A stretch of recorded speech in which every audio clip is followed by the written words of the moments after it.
Hello everybody, welcome back to the channel. So in today's video, we are going to be speaking about how the story is going to be beginning in James Gunn's Superman. We're also going to be speaking about how the Batman was teased during the first trailer and ended with when Supergirl is going to be appearing. There's a lot that we do have to discuss for today's video, and I think that all of us are hyped. I mean, the Superman trailer has just passed 22.5 million views in the first 24 hours on YouTube. So you better bet that the hype is real with Superman. 22.5 million views in the first 24 hours makes it the most viewed first trailer for a DCU movie. So Warner Brothers should be very happy with the type of reception the Superman trailer did get. So in the beginning of the trailer, we did see Superman in pain. Many might assume that this is probably how the movie is going to be starting out because we see Superman bleeding, which is basically a response to Zack Snyder that yes, this Superman does bleed, but overall he does seem very vulnerable and he is a hated Superman. But that is not how the movie is going to be starting. We are first going to get introduced by seeing Superman not being loved by the civilians in Metropolis. It's going to give us the tone on how this movie is going to be moving going forward. We are going to be seeing the civilians of Metropolis being born and raised knowing that superheroes exist, have existed, and will exist, with Superman being in the middle of all of this. We are going to be seeing Superman first have the initial struggles for acceptance. So he is going to be struggling to fit into society, and most likely we will be introduced to Lex Luthor very early and seeing how big of an influence he does have on the image of Superman. Because of Lex Luthor's power in Metropolis, he would be able to manipulate the public opinion against Superman, because historically Lex has always turned public sentiment, often through propaganda or misinformation or staging events, to discredit Superman, right? He despises Superman. Lex Luthor is a character that wants to be praised, but in order to be praised, he does have to look like the hero, and he does not want anyone else taking the light. That is why Lex Luthor despises Superman, and that is why we see in the trailer that he is pissed off as he looks into the sky seeing Superman fly. And this is the reason why James Gunn did state 2 days ago that we're going to go right into the movie. It's not going to be an origin story. We are going to go directly into what these characters' agendas are. We're going to be seeing the civilians already hating Superman, Superman struggling to adapt to Metropolis. We're going to be seeing Lex Luthor hating also on Superman. Everything that we have seen in this trailer will be shown within the first 15 to 25 minutes of the film. There was also another scene later in the trailer where we saw Kaiju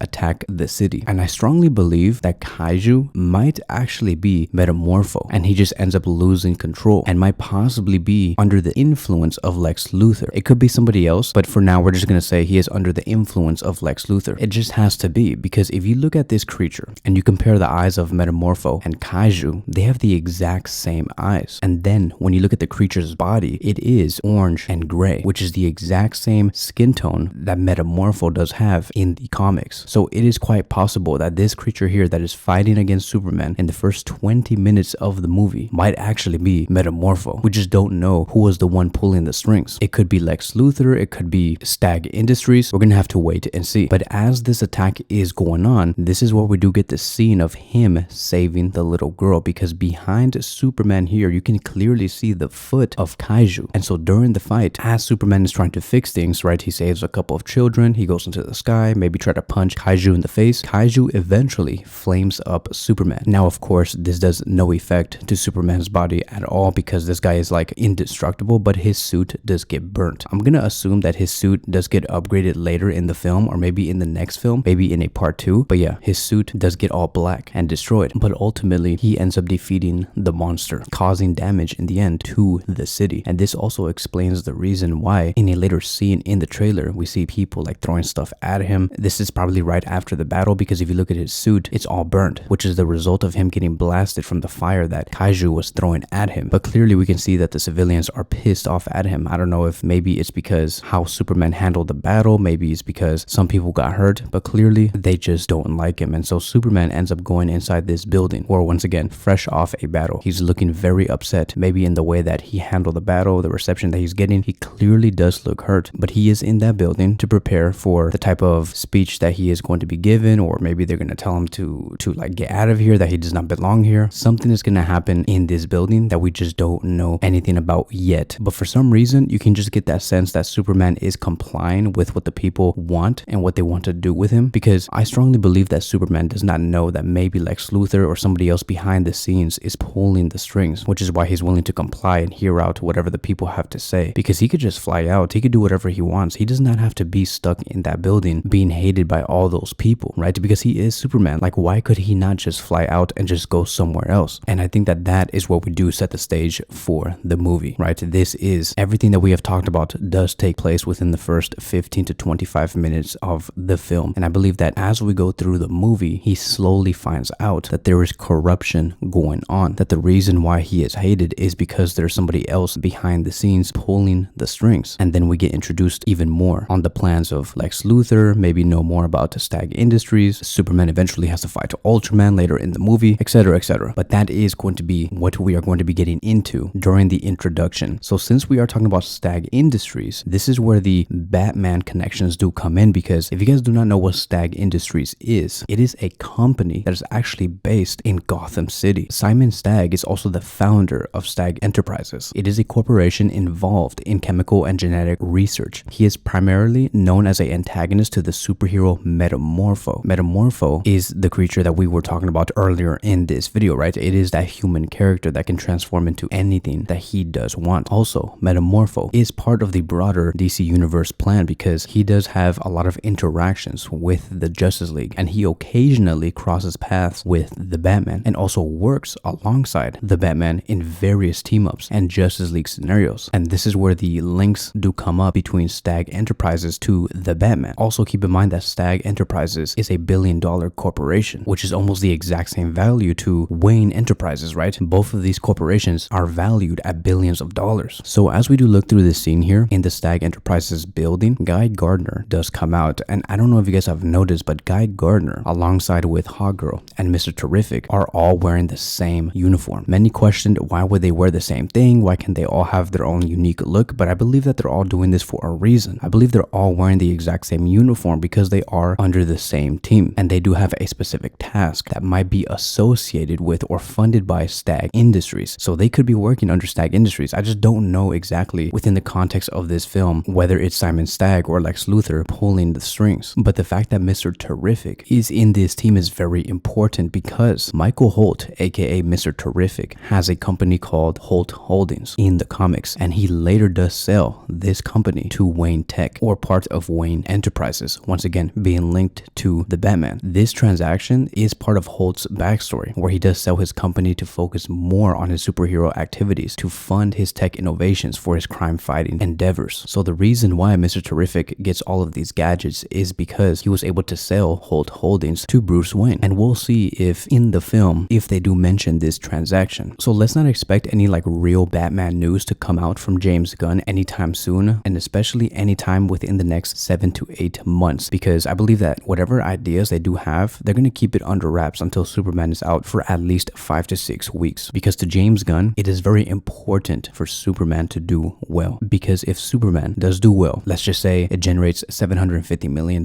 it gets an A+ cinema score or something like that, then from there they can further explain any plans that they do have for the Batman or announce any changes they make for the Batman. So if Superman ends up being successful, it can go in two ways. James Gunn will announce the Bat family, which he did talk about a year and a half ago, or they introduce a new plan like merging Robert Pattinson's The Batman to the DCU. Now, like I've said, when it comes to like Robert Pattinson's Batman going into the DCU, all of this is just speculation, but there has been a lot of sources claiming, and especially coming from Jeff Snyder, stating that James Gunn wants Robert Pattinson's The Batman in the DCU. Pattinson apparently also wants in with this idea, but as for Matt Reeves, he is resistant on this idea, and as of now, it appears there are still ongoing conversations about this merge. So let me know in the comment sections down below, would you guys like to see Robert Pattinson's The Batman go into the DCU and maybe potentially in the future create a world's finest project? So in the midst of all of this, right, we have talking about the Batman, we have talking about how the Superman movie is going to be beginning. Where is Supergirl in all of this? Now, yesterday, James Gunn has just announced that Supergirl is going to start filming in January 2025. The Supergirl Woman of Tomorrow is expected to release on June 26, 2026, which is going to be the exact same year the Batman Part 2 does release, the Clayface movie also releases, and the Lanterns series that will be coming out on Max. So there is going to be a total of 4 projects that Warner Brothers will be releasing. 3 of those will be under the DCU, and one of them is going to be, for now, a Elseworld story. story, which is the Batman Part 2. Keep in mind that also Peacemaker Season 2 is expected to release on August 2025. They have already wrapped shooting, all of that is done. So the next project James Gunn will be working on is going to be Supergirl, Woman of Tomorrow. James Gunn also explained that there is an actress in Superman who has not yet been announced as part of the film. James Gunn has only given out one hint, and he said that she cried while watching the trailer recently, but he couldn't say who it was. Most likely it is Supergirl, who is going to be played by Millie Alcock. James Gunn has stated that his version of Supergirl, who was also named Kara Zor-El, is going to be much more of a hardcore type of character. She's going to be a little darker, more separated from the type of character Superman is, and that is because her upbringing is going to be very different. Like, she is going to be raised on a piece of Krypton, but she witnesses death and destruction for the first 14 years of her life before coming to Earth, which is what shapes her into a more jaded, harsh type of character compared to her cousin, Superman. It has also been said that the Supergirl film in Gunn's DCU is based on the comic book miniseries Supergirl, Woman of Tomorrow by Tom King, and this comic is very much well known for its darker, more introspective take on Supergirl and focusing more on her journey across the galaxy and her struggles with her identity. So it is going to be very interesting to see how all of this does play out. And yes, Superman and Supergirl are related, they are cousins, and their relationship is rooted in their shared Kryptonian heritage. But as of now, Supergirl has not been hinted at all during the first trailer, maybe in the second trailer or third trailer, but I believe that all of this is going to be kept under wraps because James Gunn said that 98% of the movie has not even been shown in this trailer. So who knows what that other 98% is going to be containing. So that is it. That is going to be wrapping up today's video. Thank you guys so much for watching, and I will see you guys in the next one.